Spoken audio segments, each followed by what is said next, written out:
Omelette వేద్దామా? అందరూ వేసేదే మనం వేసేది పెద్ద తేడా ఏం ఉండదు. కాకపోతే మన కూరగాయల ఆమ్లెట్, వెజిటబుల్ ఆమ్లెట్. అల్లం వేయించాలి, వెల్లిపాయ వేయించాలి, ఇవన్నీ కొంచెం బాయిల్ చేయాలండి. ఇవి మీకు చెప్పాను కదా కూరగాయలన్నీ. ఒక్క 10 రోజులు ఉండవు, దీన్ని సంవత్సరం బట్టి పెట్టద్దు. ఒక్క 10 రోజులు అన్ని కూరగాయలు కట్టి ఇందులో పోసుకుని 10 రోజులు పెట్టుకొని బాయిల్ చేసి తినేయండి. పెట్టాను కదా అని చెప్పి సంవత్సరం వాడేసి నా పరువు తీయకండి. కొంచెం పన్నీర్ కూడా వేద్దాము. పన్నీర్ వేసి ఎగ్స్ వేసి ఇవన్నీ వేస్తే ఒక రోజంతా ఏం తినక్కలేదు. Healthy, tasty and weight loss treatment. దీనివల్ల మీ వెయిట్ తగ్గుద్ది కానీ పెరగదు. రెడీగా ఉండండి. ఉప్పు వేసి ఉడకబెట్టాలి.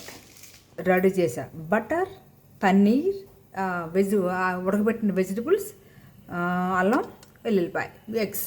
బటర్ వేయండి, అల్లం, వెల్లుల్లిపాయలు, పన్నీర్. ప్రోటీన్ రిచ్ ఫుడ్ అన్ని వేసి తినొచ్చండి. ఎల్కేజీ టు 100 వేసి తినొచ్చు.